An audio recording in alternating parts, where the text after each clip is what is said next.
Hey there guys and gals, this is Chris with Ignited by Nature and welcome back to my channel. Today we're going to be talking about compact spotting scopes. Now, we all love big giant spotting scopes like this BTX with the 115 objective. You can spot game for miles, but it's not always practical to take this with you into the backcountry. So for that, we have the compact series from Swarovski. We have the STC, which stands for Straight Telescope Compact, and the ATC, which stands for Angled Telescope Compact.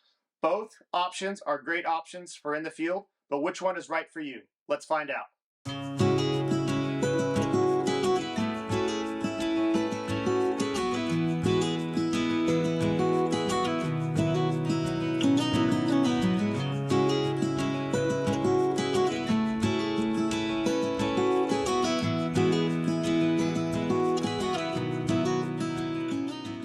To start off, let's talk about the build quality and durability of these two optics. If we take a closer look at these two scopes, you'll see that both scopes offer a rubberized coating that is meant for durability and comfort in the field. If you've ever held a magnesium scope body, you know that they are often cold in winter conditions and not fun to touch or handle. So I guess you could say that the rubberized coating on these optics adds a nice touch, no pun intended. Now, since we're talking about the rubberized coating, let's go ahead and talk about how it holds up in the field. Now, unfortunately, I have dropped both of these optics out in the field, which would make some people cringe, you know? I mean, these are expensive optics, so when you think about that, you want to try to take care of them. But when you're out in the field, things happen. You know, the wind knocked over my tripod on the ATC when I was glassing. I wasn't paying attention, fell on some rocks. And if you look closely towards the ocular portion of the lens, you'll see that I have a couple scratches. And then also on the focus wheel, I got a couple dings. But overall, it held up. The scope still works great. And then on the STC, same thing. I was trying to take a picture of some quail that flew up in a tree, and I moved my scope, and I guess my Arca rail wasn't tightened down enough, and the STC just fell off and got a couple little dings. So the rubberized coating really does its job in protecting that optic. Now, obviously, you're going to use these a lot over time. Swarovski does offer a 10-year limited lifetime warranty, and they offer an additional year if you register your product online, so definitely go and do that. But they really do take care of their customers. I think one night I was editing a video and it was like 3 in the morning and I'm kind of OCD about my optics. So I reached out to them about fixing the scratches on the actual rubberized coating and sent out an email. I woke up the next morning and they had already responded with a ticket number and told me to send it in and they would take care of it. So they really do care about their customers. They realize that you're investing a large amount of money in their optics and they really just want to make sure you're happy. So just because they don't have the lifetime unconditional warranty doesn't mean they won't take care of you. Sometimes, you know, if it's really damaged, you might have to pay for something, but ultimately they're going to fix it. Okay, so we talked about the rubberized armored coating. Let's talk about some of the color options for these scopes. The STC comes in the Swaro green, and then the ATC comes in the Swaro green and the burnt orange. I really like the burnt orange for out in the field. It just really pops in the background, so if you end up setting it down, walk away, and you need to find it again, it's just a great option for that. So definitely, it's not a huge deal, but something you might want to consider when you're purchasing one of these scopes. Another thing I like about both of these scopes is that the ocular lens cap is tethered, so you can just kind of drop it and it hangs on the scope. And that's a really nice feature for organization. Also, with me, I'm pretty scatterbrained, so if I set it down, I might spend some time looking for it. So I really appreciate that the ocular lens cap is tethered. Another cool feature that is really awesome for these scopes is that if you watch and I take the ocular lens cap off, right, and it's just hanging, I can go ahead and take the objective lens cover and pop it right into the ocular lens cap and it just pops right in and stays there. That's once again really great for organization. I don't have to worry about losing any of the caps. I've done that before out in the field with some other optics and it's a pain in the butt trying to find them. You're backtracking and doing all that stuff. So you don't really have to worry about losing any of your lens caps, and that's just an added feature that I really liked about both of these scopes. Okay, let's talk about image adjustment and the focus wheel. I really love the focus wheel on both of these optics. The focus wheel is just very, very smooth and leaves you a lot of room for fine-tune adjustment. In fact, both of these optics have almost 2.5 full rotations of adjustment, and it just gives you a lot of room for image correction. So I really appreciate the ability to fine-tune your focus and really get a very clear and sharp image. And you just can't complain when you're using these optics out in the field. Just a lot of attention to detail. Like this focus wheel, like I said, it's just buttery smooth. So I really appreciate that about these optics. Both the ATC and the STC come with the standard 3/8 inch thread. Now this is perfect for any type of Arca plate that you want to install. If you don't know, Arca is pretty popular within the camera industry and now the shooting industry. So a lot of guys or gals might want that one and done setup. They'll have Arca plates on everything and just be able to mount quickly to your tripod. So that's a great option. The 3/8-inch thread also works well with the provided half shell. The half shell comes with both the ATC and the STC, and it's a great option to have if you don't want to pack a tripod in, but you still want to rest your spotting scope on something and have access to the focus wheel. That is a very nice option as well. Me personally, I like using the 3/8 to 1/4 inch thread system, and I'll mount the Peak Design quick release plate on. I like this for these spotting scopes because it has a very slender profile. I saw on YouTube that a lot of people were complaining that there wasn't enough room to mount like a traditional Arca plate. And if you look at these Peak Design Arca plates, they are more square and they fit the profile of these scopes very nicely. So definitely something I would recommend if you're looking at one of these spotting scopes. That Peak Design quick release plate is an awesome option, and it works with any of your Arca rail systems that you have on your tripod. The half shell that I mentioned earlier comes with the purchase of your ATC or STC spotting scope, and it's a really nice tool to have if you don't want to pack a tripod with you. Basically, you can use this to mount it on any object. So I'm going to set it on this STC right now. And as you see, I still have access to my focus wheel and I have access to my magnification wheel. So I can really fine tune this instrument on pretty much any object like a rock or an ATV or the window of your truck.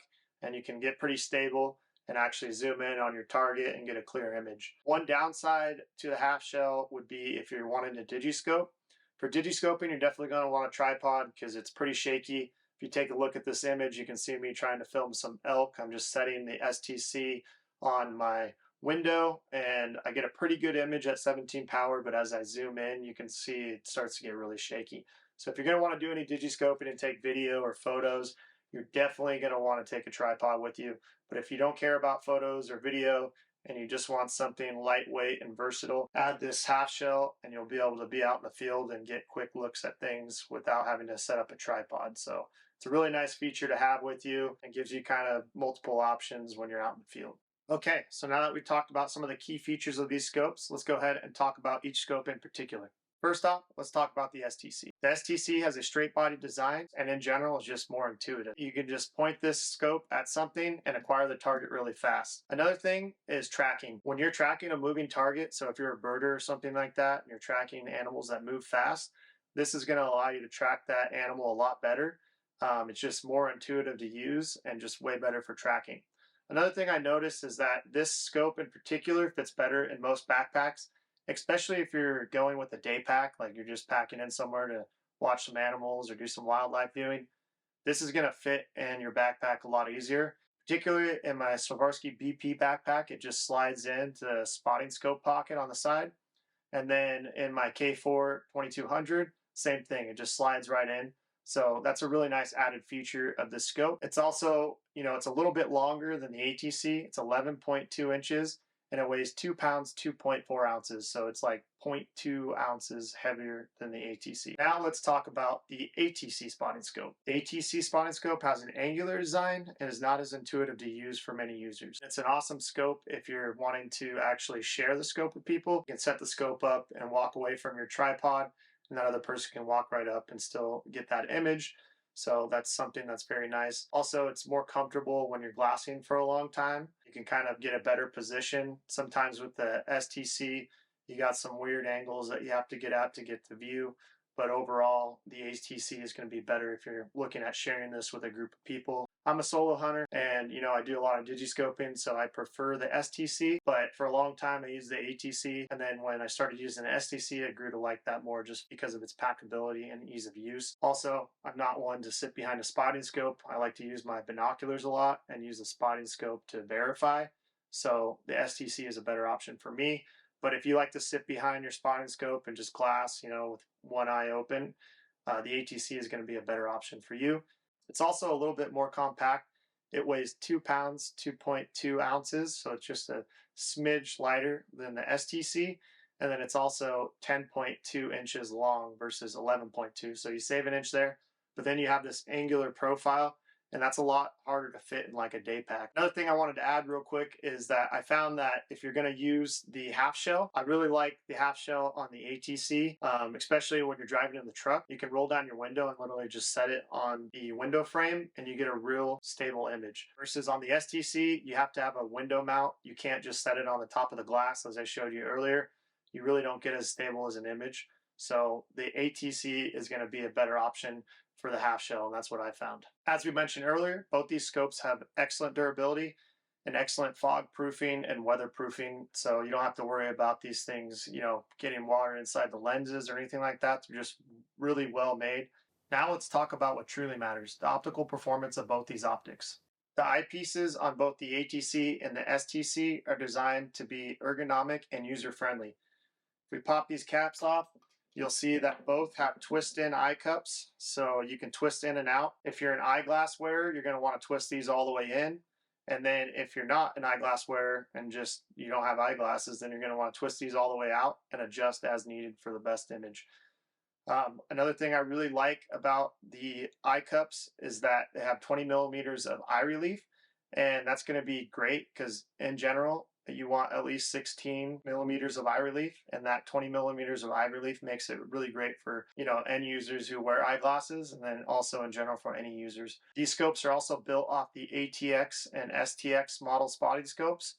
They cannot be switched out because of the integrated eyepiece, but if you have a digiscoping setup for the ATX, you can use it on these scopes as well. So that will save you a little money in the long run and is a cool added feature that I just wanted to mention as well. The ocular lens on both the ATC and the STC have an adjustable magnification of 17 power to 40 power, which is plenty for out in the field. You'll definitely be able to see animals exceeding distances of 500 yards and have excellent clarity. The field of view of both these spotting scopes is pretty wide for their size. You have that 56 millimeter objective, and at 1,000 yards, you can see 180 feet field of view at 17 power, and then at 40 power, you have 102 feet field of view at 1,000 yards. So you have plenty of field of view for these optics, and for their compact size, you can't beat that. The exit pupil for the ATC and the STC is 3.6 millimeters at 17 power, so it gives you plenty of light at that lower magnification, and it'll actually pair well with something like the new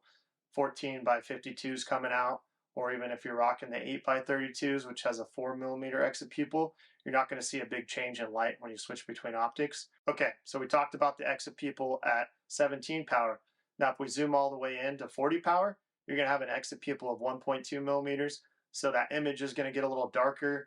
The image quality might get a little bit more fuzzy, but in particular, I like to keep it at 17 power. And if I'm digiscoping, I'll just zoom into the phone, and that keeps the image quality really nice and crisp. So you get that nice, bright, sharp image. And so just keep that in mind as well too.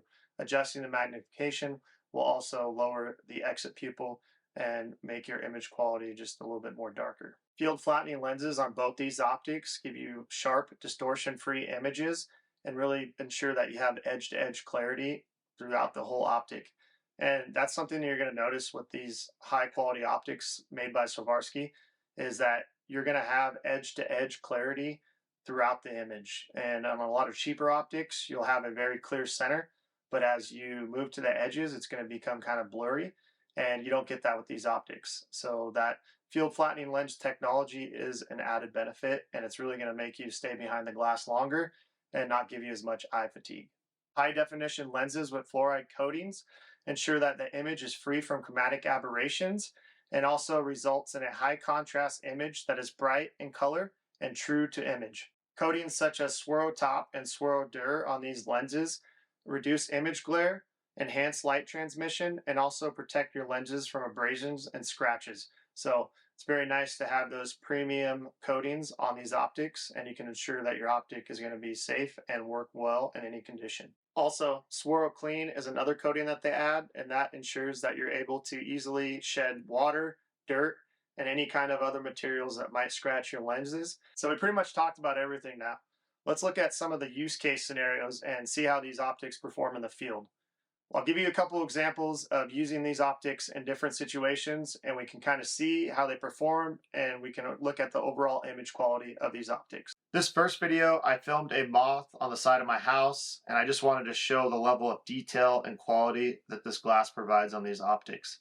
It's a very cool image, and you can see the level of detail really well. In this video, I'm trying to use the half shell, and I'm mounted on a log, and I'm trying to get a video of this owl.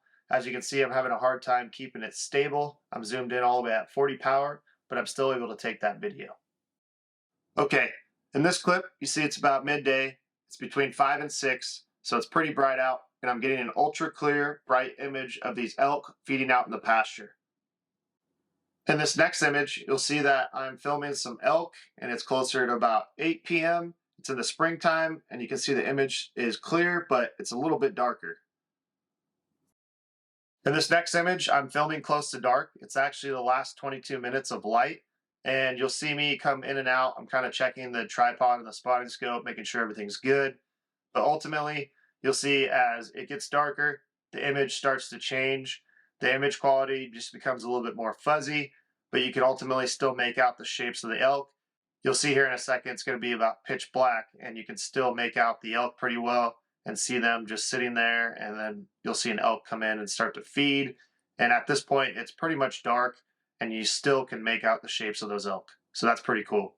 Finally, let's talk about the value and pricing of these optics. Both the STC and the ATC are premium products, and with Swarovski, you can expect to pay a higher price for their top tier quality. The choice between the two really comes down to personal preference in design and intended use, rather than a difference in price, because the price is the same. Both the ATC and STC retail at $2,569. Opt for the STC if you like a sleek and slender design that is intuitive to use and easy to acquire your target. Opt for the ATC if you want an overall better user experience and longer glassing in the field. If you plan on glassing with more people, you should also consider the ATC because it is easy to pass off to others. Whichever you choose, you can't go wrong. You're investing in a high quality premium optic that's going to last you a lifetime, and honestly, you won't have any regrets. When you look through these things, you're going to be amazed. One of my favorite things to do with these optics is to hand them to people that don't know anything about optics, and it's funny to see their reactions and also to get their opinions, because generally they don't have any attachment to the price that they paid. A lot of times when you buy an optic like this, you're obviously going to have a personal attachment because you spent so much money and you just want it to be great. But in general, I've given it to my brother-in-law and a couple of my friends that have no experience with birding or hunting or anything, and you know, they might have a camera, but they don't really know anything about optics. I give it to them, and the first thing they say is, "Holy shit." I mean, like, literally, I know I don't like to cuss usually, but literally that was some of the expressions that I got from them when they looked through them. They're just like blown away by the image, and it's just cool to see that because, you know, me seeing that lets me know that, you know, I didn't invest too much money and that, you know, I really did buy a premium quality product. And I do like sharing that viewing experience with everybody. As always, thank you for watching. And if you enjoyed this video, please like and subscribe to my channel for more gear reviews, tech tips, shooting reviews, and anything to do with the outdoors. I really appreciate you watching this video, and I look forward to any comments that you have below. Also, let me know your feedback and let me know what you have to say about the Swarovski ATC. I love to hear what other users have experienced, and I just generally want to hear what you have to say. And with that being said, my name is Chris with Ignited by Nature, and thank you for watching. Until next time, guys and gals.